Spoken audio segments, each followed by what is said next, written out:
MS TV. We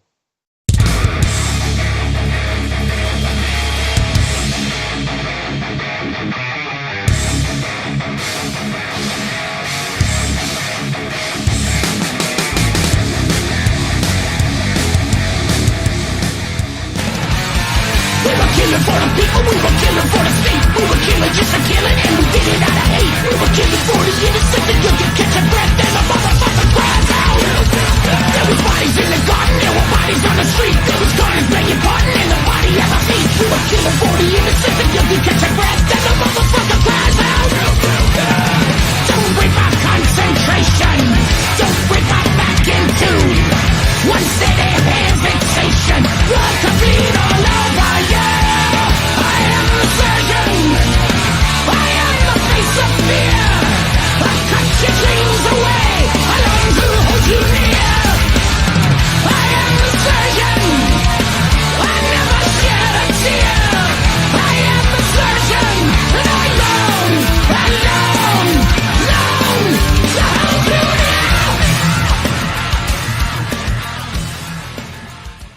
And we are back. That, of course, was Overkill, brand new stuff from Scorch. That one was called The Surgeon.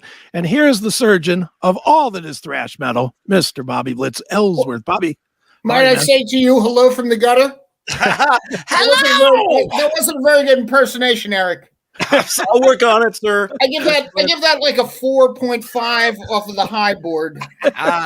Welcome, my friend. We're so happy to have you. Thank you. Chris, I remember, I think the last time we talked, we were just a stone's throw from Bourbon Street in the Big Easy, wasn't it? Yeah, probably. A couple of years ago, right? 2020. Yeah. Could be, man. Well, I'll tell you what, Bobby. Let's talk Scorched. Another killer record. A little bit different than you've been doing, but at the same time, Overkill is Overkill. An Overkill record, while it has changes, it's not like you open it up and you get a rap record. It is always what it is, man. You know what it did to me right now when I just heard it? It made me go, That's how kick-ass it was. Warmed him up. I think that you hit it on the head. I mean, obviously there's some diversity here, but and we like to push the parameters, but I mean, we are what we are. Or was it Popeye? I am what I am. That's all that I am. That's right. And it's, I mean, it's kind of cool that I suppose this many years later, there's a couple things you depend on, that the taxes are going to go up. You're not going to know what the fucking politics are, but an Overkill record is going to have some thrash on it, you know? That's right. Exactly. And this one definitely does, man. I love it. It's so, you really, and I don't want to say it like you were bad and then you're good, because I love the band. But I would say, quite honestly, from about 97 to now is like kind of the second phase of Overkill. Like there's the early phase, and then there's like from the underground and below up, which is just been menacing. And not only is it menacing, but it's on such a regular pattern, which I love. I love the fact that every 2 years I get a new record, man. That's just perfect. I think that's a good take on it. I mean, I've always looked at the band that it happened in kind of phases. You know, there was that first phase, the Megaforce, the early Megaforce days with Bobby Gustafson and Ratch Skates. The early members of the band. You know, the early formation of the band, and that went to like the years of decay. And then the '90s happened, and shit happened, and people started changing. And then somewhere again by, I suppose, one of my favorite records being The Underground and Below, which is 97, we caught wings again, you know, and it just felt right, you know, that we were making cohesive type records, you know, something that, you know, when I was 15, I wanted to hear a Black Sabbath record. I needed 45 minutes to hear that record. I didn't want to just hear Children of the Grave. I wanted to go finish all the way through the whole fucking platter. And that's what I kind of felt that the Underground and Below offered, and became kind of a new template for us from that point on. Let's write entire records as opposed to songs. Right on. And you know, one of the other things, and tell me if I'm wrong, but I think I'm not. I think the consistency in the lineup has really helped you. You know, the first period, there's a lot of guys that came in and out of Overkill. The last 22 years, there's been one guy that's left. Unless I'm mistaken, there's only been the Jason coming into the band in 17, 18, whenever that was. You know, the rest of the guys have been with you since 99, right? 2000? Yeah, I mean, Dave Linsk is, he's really the longest standing guitar player. It's 24 years, Right. 99, you're 100% right. That's a Necroshine record. Actually, Sebastian Marino, who's recently passed, was the guitar player in Necroshine, and Dave walked in and did Overkill, which was the next. But I mean, it kind of works because none of those guys speak English and they all owe me money, so I'm in charge and fuck them. You know what I'm saying? It is a good lineup, and obviously to be able to say something like that, that's because we do have a good time doing this. This many years later, it's still like middle-aged, older boys club kind of a thing, rolling dice, smoking Cuban cigars. Sure. Now let's dig into Scorch a little bit because it was different for you. Obviously, it's probably the longest amount of time you've ever had to write a record because everybody had a lot of time to write or sit home or do whatever, and you're not a guy to sit home and do whatever. You're a guy to make metal. So talk a little bit about writing this record, because from what I read anyway, I read that it was quite different for you as far as having the time, which left you a lot more time to tinker and dig a little deeper into each of the songs. Well, a bunch of it was for sure the direction was formed prior to the pandemic. I had the demo I think probably a week after you and I talked the last time, because that was like somewhere in March of 2020, Mm-hmm. and the direction was there. It was skeletal, but it was there. And, Dee Dee and I kept talking. I'm like, man, I could go in and record this tomorrow. This was months after, I had this demo.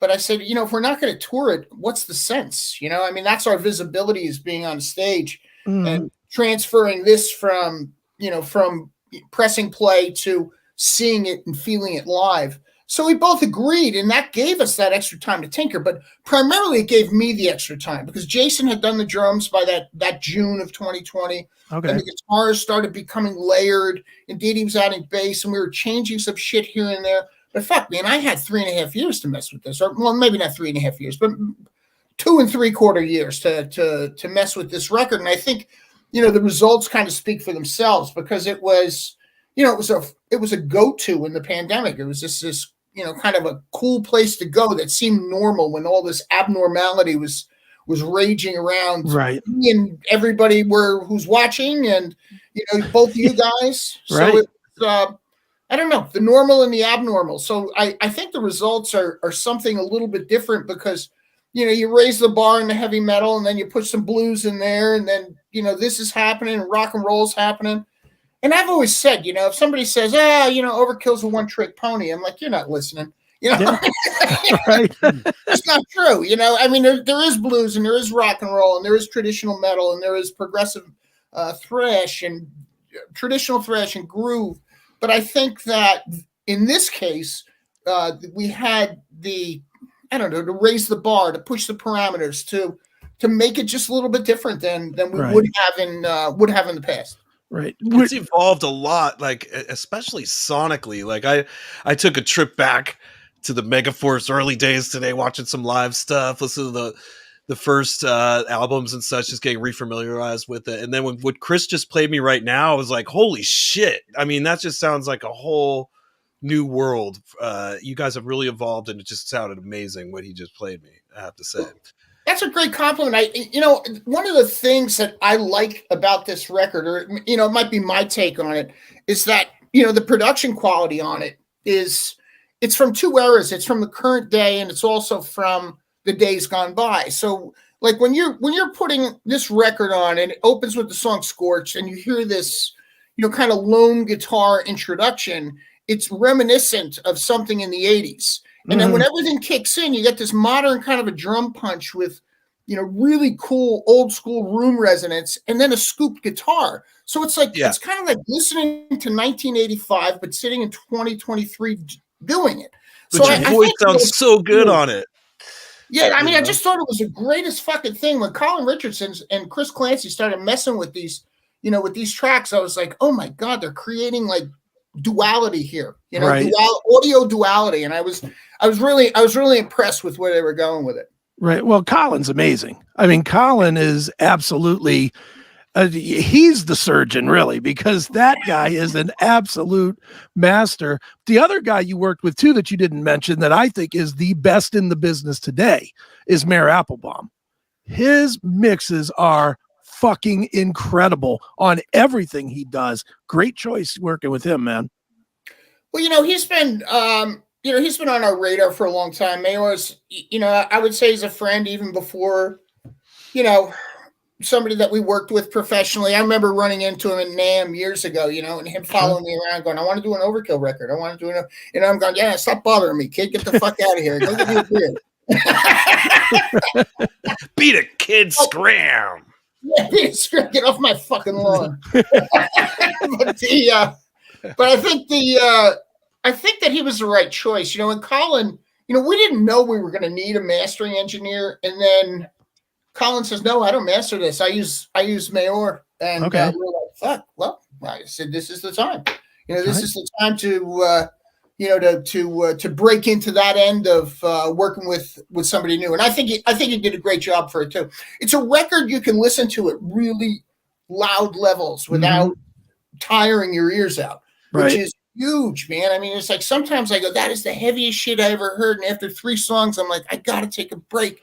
I'm going to I'm going to have a coronary. Yeah. My eardrums are on the ground. But I think that these guys really did, especially Colin, and then handing it over to Mayor was just fantastic. No, it is. And one of the things that's interesting when you listen to it, I listened to it a few different ways, more just because not because I'm some audiophile douchebag, but because in one room I had the speaker, another room I had headphones. So I kind of listened to it both ways. In the headphones, you can hear a lot of nuanced stuff, especially in the drums. But on a big speaker, it doesn't get all bricked and cloudy like it does a lot of, like most records do.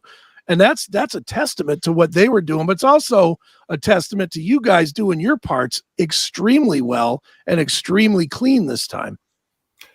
Yeah, good pickup. We always call those little nuances the ear candy, and it was one of the it's one of the things that you don't want to lose. You want to give it almost 2 faces, sure. To some degree. You want that loudspeaker live kind of a vibe going on, but you also want, when you put those cans on, you want to be able to hear even the little fucking shit like the church bells in the background, or, the cello comes in, or here comes the fucking monk choir, and so talk about fucking tinkering. It was almost like to the point of boredom. We're throwing everything. Where's the chainsaw? Get me that microphone. Is that a cat I heard? Meow. Grab my fucking Harley and squeeze that cat. Get that cat out of here. There you go. Nice. Well, Blitz, I want to come back to the consistency part for a minute, because in addition to the consistency of the lineup and the music and what you write and how you write, you guys have been really consistent with the artwork the past few records. You have a very distinct style. It's Travis Smith, who's great. And, I never heard the story how you came upon him and, what leads you to keep using him. I can't remember how we came upon him. It was all the way back at Necroshine. I wasn't feeling too good during that particular part of my life. It was stone cold sober, and I was kind of fighting for another record with a medical kind of a situation. Okay. I think probably Dee Dee found him, or it might have even been the guys. It might have been Warrell Dane and Jim Shepard from Nevermore that turned us on to him, because they were on the road kind of below, and we liked that Nevermore cover. I remember that for sure. But I attribute that whole thing. I don't have like an artistic long view on things. It's pretty simple for me. I'm like, man, that needs a little more chrome, or no, let's fucking dump some of the chrome on that. There's my artistic long view. Make it green. Hey? Right? Make it green. Make it green. Make it green. That works. But I attribute his success to, in many cases, the fact that we don't get in his way anymore. That he has this, he's the true artist and the true illustrator here. We handed him a piece of, ancient Greek mythology, the Erebus, the snake eating its own tail. We said, what about this? As like a start. And he started messing with it. And then he came up with these 2 demons facing each other. Are they saying, let's get the fuck out of here? Are they saying, fuck you, fuck you? Or are they saying, is it conflict? Is it fear?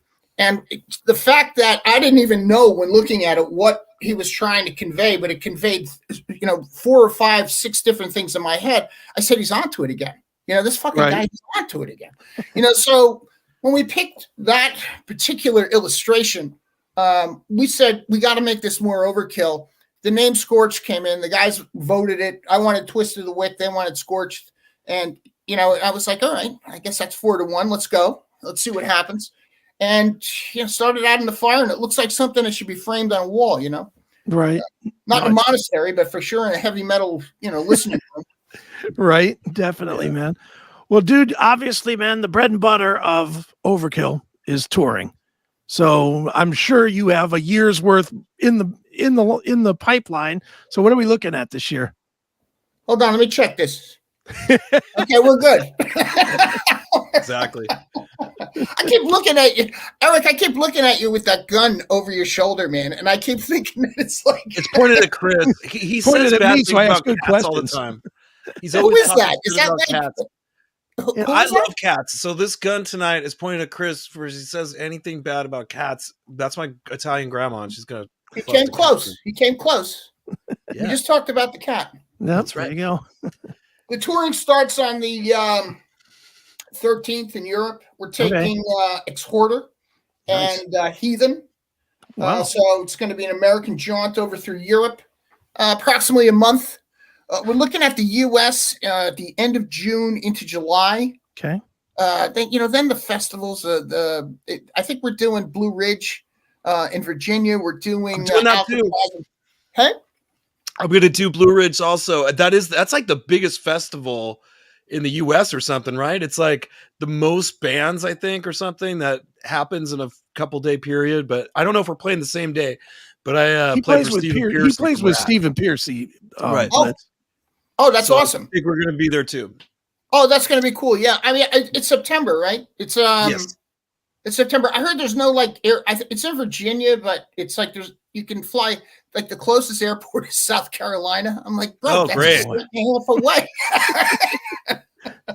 But we're doing that. There's some stuff over in Europe. Then we're going to run the whole gauntlet again. I mean, it's always a double run for us. Sure. A double dip to Europe and the U.S. Try to compact it. I mean, we do these old guy.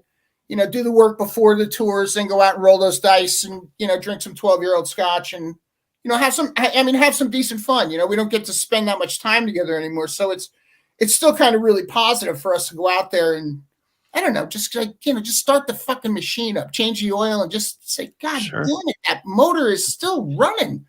Right.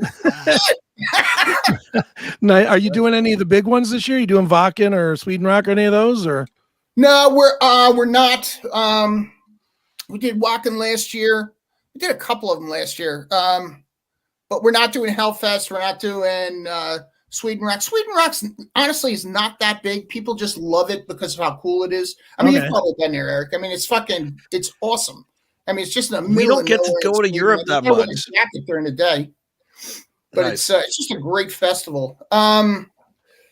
So we did Akin last year. We did a couple of other things last year. We're doing one in the UK called Manor Fest.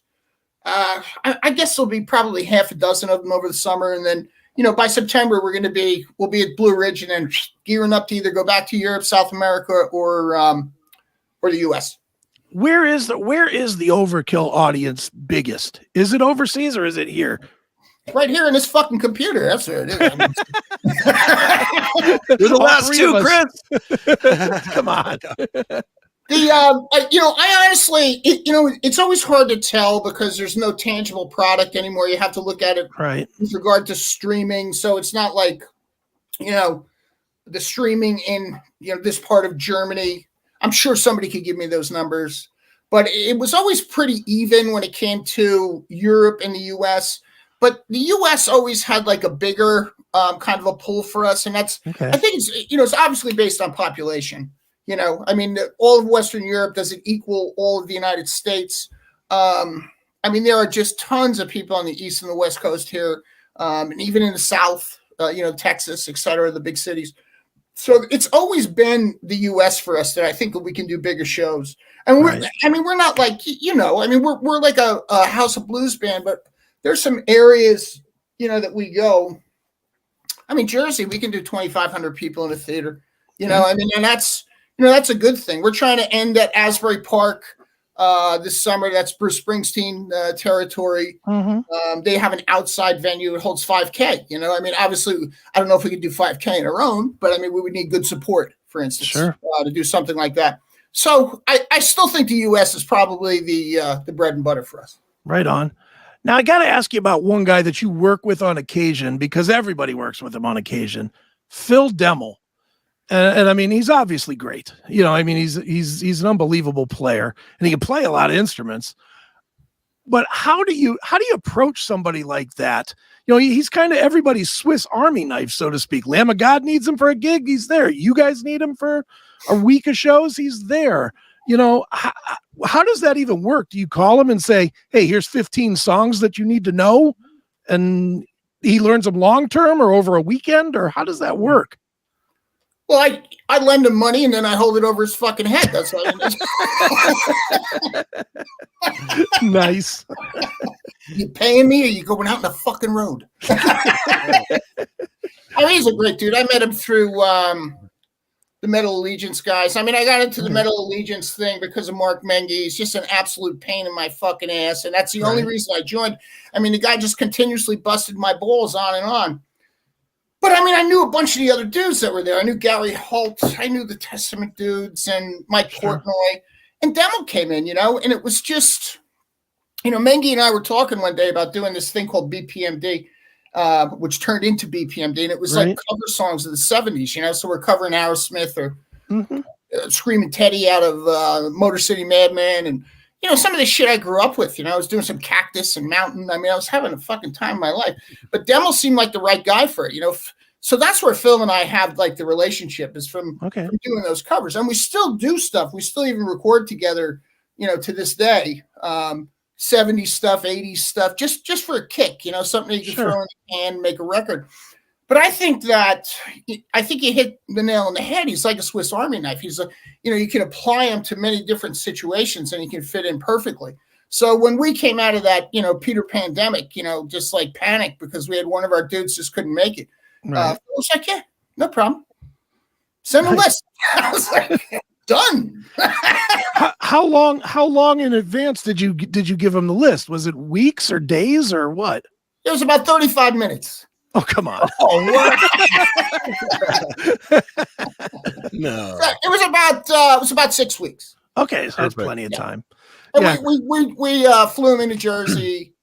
We actually did a place called the Wellmont Theater in Montclair, New Jersey. That was a makeup show, but it was like right when Peter pandemic was, starting to not show his face anymore. So we got into that show and we had some guys with some vax issues. Right. And, Phil was like, I'll do it. And so we already had rehearsed with Phil for this one show. And when we had the same issue come up with the tour, it was just a quick call. And he's like, yeah, he goes, let me just clear it at home, talk to the family and make sure that we have no family plans and I'll be there. And that's the way it worked out. Very cool, man. Well, the family plans are paying the family's bills, I would assume. Lend him money and hold it over his head, right? That's it. Works every time. That's it. Is he really a biker? Nice. Well, Blitz, I got to ask you this one question. It has nothing to do with music, but it's something that I just stumbled across and I know nothing about that you're involved in, or maybe not anymore. Are you still doing the chocolate business? No, that was that was sold about 2015. Okay. I was married to a really nice European woman, a Dutch woman. But apparently I like divorce better than marriage in many cases. So I've done enough. So no more chocolate. I only like to say that just to humor the whole thing.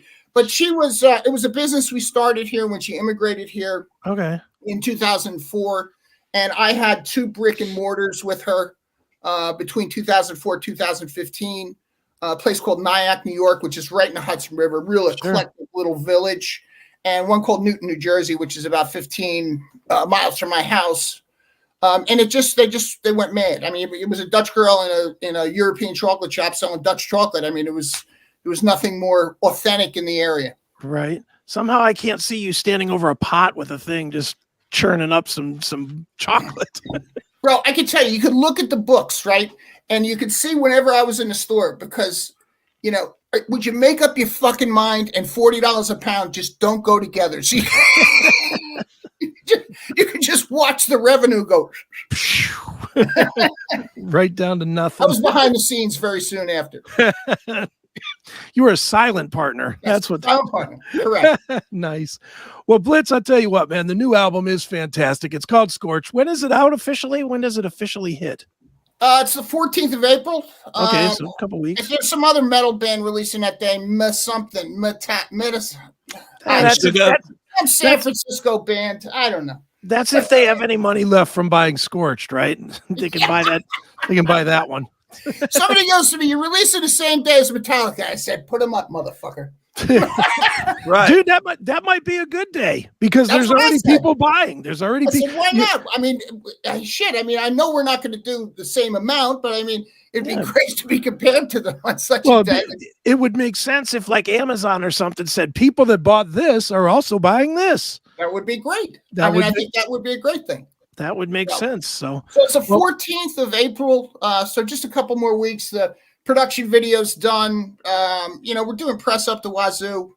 Sure. I got a couple of these steam yards. I got Don Jameson coming up.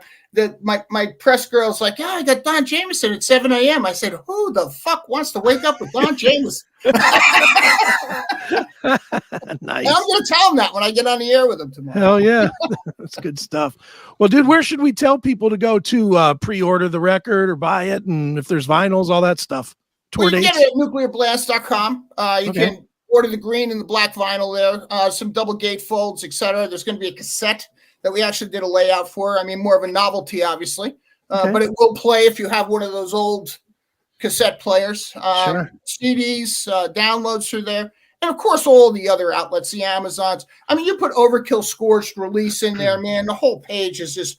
Right. You know, so Nuclear Blast is probably the best way that helps us directly. Okay. But what about merch, Bobby? What about merch like the badass Overkill shirts? You guys always have the most badass shit. Well, you can get it at wreckingcrew.com, which is ours, or you can follow links to what's called JSR Direct. They're out of New Hampshire. They handle all of our online sales. You would go there anyway, even after ours. Overseas, it's a company called Merchland out of Germany that handles it. So we're pretty set up on both ends. There's a whole bunch of great stuff coming out. I mean, but I'll tell you, you know, when you look at an album cover like what you see on Scorch, and I remember we're talking about Travis before, and I looked at it. I'm talking with Dee Dee, and we're both looking at it, and I go, "Great fucking T-shirt, man!" Nice. Awesome. Well, one more time, man. The album is called Scorched. It is Overkill. And Bobby, I figured we would wrap this one up with the lyric video for Wicked Place. So maybe why don't you tell us a quick story about that song to wrap it up? Well, you know, I mean, we talked about the diversity of the record, and, you know, and we also just talked about doing 70s songs with Phil Demmel. And one of the things I first felt when I heard this, I was, you know, I heard the original riff, and I got on the phone with Dee Dee, and I'm like, man, it's like fucking Foghat on steroids. I was singing this in the shower when I was like 14. You know, it's just that thick blues ride that takes you kind of to another era. And it was so funny because somebody asked me when we were doing interviews, they're like, "What about Wicked Place?" I said, "How does a metal band do a big fat blues ride like that?" I said, if you were interviewing Ozzy in 1972, he would tell you he was in a blues band, not a heavy metal band. So I think that it comes from that era, and something I'm really proud of because it reflects my youth and reflects my influence. So here we go. Take that blues ride, Wicked Place. All right. Well, here we go. From Scorched, it is Wicked Place. And Bobby, thanks so much for joining us once again on Chris Akin Presents. Good fun, boys. Thank you. Thank you, brother. See you, man.